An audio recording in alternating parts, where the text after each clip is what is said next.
My life is thinking the irony of this is hilarious because everyone thought I wasted a brilliant law school education. I gave it all up. I've been living, hand to mouth. I'm not a rich person. I've had a good year in poker this year. It's the first year I've really had any money in my life, to tell you the truth. It's the first year I realized I had a true skill for poker. And I played chess all my life, but I was never great at it. I was pretty good. I'm a decent tournament chess player, but I'm not a master or anything. But I can put up a good fight. But when I got into poker, something clicked. And this is what I want to be doing with my life now. I haven't played poker. I can't remember the last time I sat down and played Leo, let me tell you what I observed about you, okay, from my own experience with many people throughout my now becoming extended years, is that you've got a spine, and you'll stand up for principles. You'll stand up for what you believe in. And that is so missing in our leadership at this moment.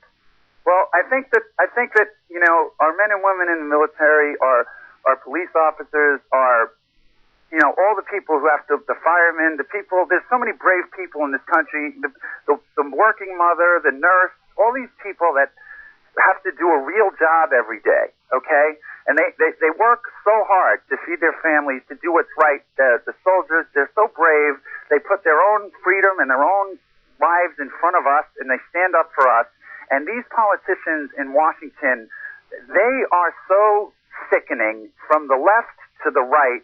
I am so sick and disgusted with the politics of our country. Not the left or the right. Believe me, I voted. There are some issues I'm on the left. There are some issues on the right. Some I'm right up the middle. I was never really a big-time political person, but I do not appreciate the complete herd mentality and talking points culture that they hit us with. And from the major media networks to the politicians, the way they sell something, the snake oil sellers, okay? And they sold us two candidates that weren't eligible from the left and the right. And I just don't know why. Leo, you're making a lot of fans here, and a lot of people are inspired by what you were doing. So, well, I hope that people will understand that the way I did this lawsuit was legal. Right. I brought what's called an action in lieu of prerogative writ. In New Jersey, taxpayers, and I cited case law, which says that there's a traditional, liberal, historical standing for taxpayers and citizens in New Jersey. So when the Supreme Court looks at my case, they have to use New Jersey law for this, when they look at the procedure of the case, to see if the case is before them properly. Not that they'll decide the law because it's a constitutional issue. They'll decide it on their view of the Constitution. But the thing that's interesting about the case is I had to fulfill certain New Jersey law to get myself before the Supreme Court. And that's why I have standing, and someone like Mr. Berg does not have standing. He could have done his suit through the state courts in Pennsylvania and sued the Secretary of State in Pennsylvania, but he didn't do that. He took a route which was an uphill battle all the way because of historical standing requirements that say citizens can't sue in this kind of situation. Leo, let me ask you this, and this is what a lot of people are asking right now, and that's, what can average people do? Well, what can they do to help you? All right. At this point in time, people could still bring lawsuits, okay, for a writ of mandamus to command. See, Obama is not the president-elect yet. He won't be the president-elect until the Electoral College meets on the 15th. Yeah. If citizens out there are interested in what I did, they could go to my blog, which is blogtext.org/naturalborncitizen. They could look at the documents that I filed, and they could figure it out for themselves if they put the work in.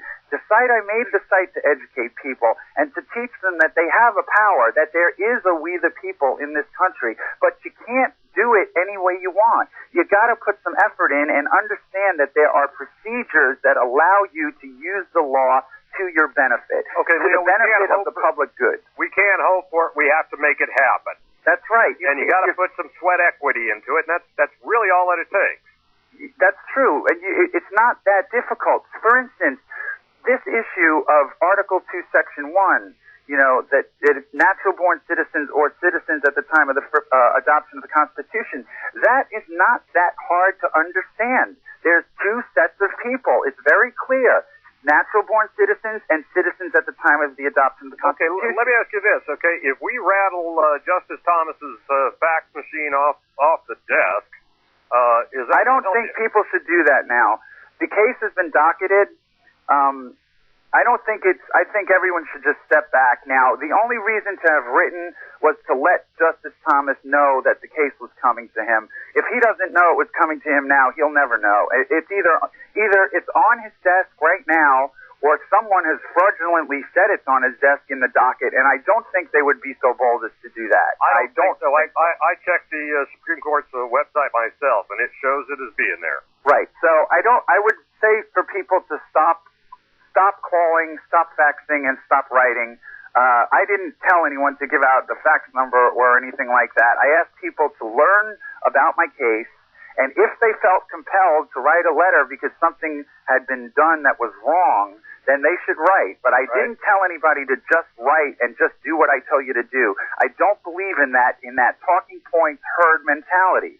People are so in tune with these political parties that they don't think for themselves anymore. And you got to understand that these political parties have their own agendas, and they care more about their own survival, their own power, than they do about you. You're absolutely correct. I've had exposure to some fairly high-level poobahs and shakers and movers and that kind of thing just in the last few weeks. And I'll tell you what goes on there surprised even me, and I didn't think that I was capable of being surprised anymore. And guess what? I was. I couldn't believe the way my case was treated in the appellate division in New Jersey. I just can't believe what this judge and his law clerk tried to do to me to make me try and believe that I had filed some kind of suit that was different than what I filed. Well, to not give me a docket number. Don't you think you're rocking the boat a little bit, Leo? That's what the problem is? Well, I think I caught on to that when I realized that people were putting their careers on the line to stop this case. Then I started to get kind of alarmed, yes, because that's really, you have a faith that your legal theory is correct, but nobody ever knows when someone's going to come up with a better idea, okay? Well, Leo, I've been in court as well, and one of the things that I think you should convey to listeners is that court is like the Twilight Zone. You have no idea what's going to come out of there. You have no idea what's going to happen, so when you bring a lawsuit, I don't care how confident you are, there can always be another idea. Maybe you missed something. You just never know. You don't want to have the pride come before the fall. So you try and be on your toes. You try and do the best job you can do. And then you see what happens. And you pay attention to what happens and the reactions that things cause. And when I submitted the lawsuit, all of a sudden, once I realized that the case was being sabotaged, all of a sudden I realized I got something here that's really important. And you're right, Leo, and we're going to be running out of time here in not too long, but I have to tell you a couple things, all right? And I find this to be poetic irony, okay? Just, the great natural order of things, this wound up on Clarence Thomas's desk. And you know that... it looks that way. Obama, when he was spoken to about who he would not have nominated for the Supreme Court, he said Clarence Thomas, the only black dude there. Yeah. And I thought that is so disingenuous, give me a break. That was my first response. But he also went on to insult Justice Thomas and said he wasn't smart enough to be on the Supreme Court. So all we can do is pray and cross our fingers that since Justice Thomas isn't so smart, that he'll give Barack Obama a good spanking regarding this. And frankly, all I want to see is what we should see as American citizens. We're going to go to a break now. We hear the music. Leo, I thank you. Like I said, you're a great American. We'll do whatever we can to support you. Thank you. Thank you. Do you want me to hang?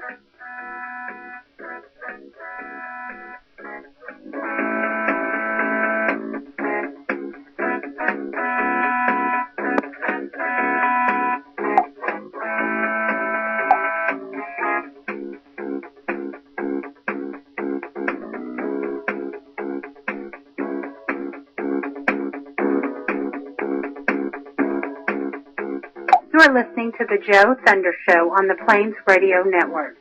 Joe and Bill will be back after these messages.